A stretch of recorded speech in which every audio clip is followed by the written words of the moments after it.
আসসালামু আলাইকুম। হাঁটতেছি অনেকদিন পরে, নির্দিষ্ট কোনো গন্তব্যে পৌঁছানোর জন্য হাঁটছি। আসলে অনেক দিন না বলে অনেক বছর বলা ভালো, কারণ এই সময়টাতে বাংলাদেশে নয়, শুধু সারা দেশে যুদ্ধের কারণে ফুয়েল সংকট চলছে, তেল সংকট চলছে। বাংলাদেশের অবস্থা খুবই খারাপ।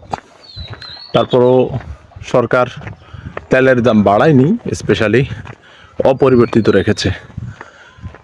তো কালকে রাতে আমার বাইকের ফুয়েল শেষ, রাতে গিয়ে পাম্পে ঘুরে আসার পরও ফুয়েল পাইনি।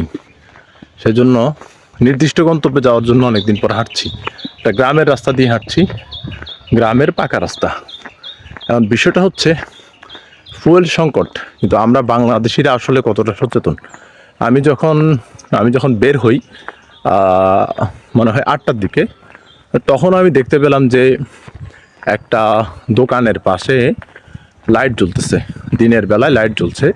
দিনের বেলায় তো আসলে লাইট জ্বলার কোনো কারণই নেই। এটা হচ্ছে একটা অপচয়। আমরা সবাই জানি যে কোরআন শরীফে বলা হয়েছে ইন্নাল মুবাযযিরিনা কানু ইখওয়ানুশ শায়াতিন, যে অপচয়কারীরা হচ্ছে শয়তানের ভাই।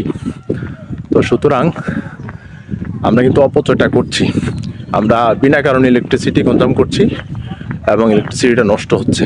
তো সারা দেশে তেলের সংকট, সারা বিশ্বে তেলের সংকট। দেখার বিষয় হচ্ছে বাংলাদেশের নতুন সরকার এটা কীভাবে মোকাবেলা করে। আশা করি এই সংকট কাটিয়ে আমরা একটা ভালো অবস্থানে পৌঁছতে পারবো ইনশাআল্লাহ। ধন্যবাদ সবাইকে। আসসালামু আলাইকুম।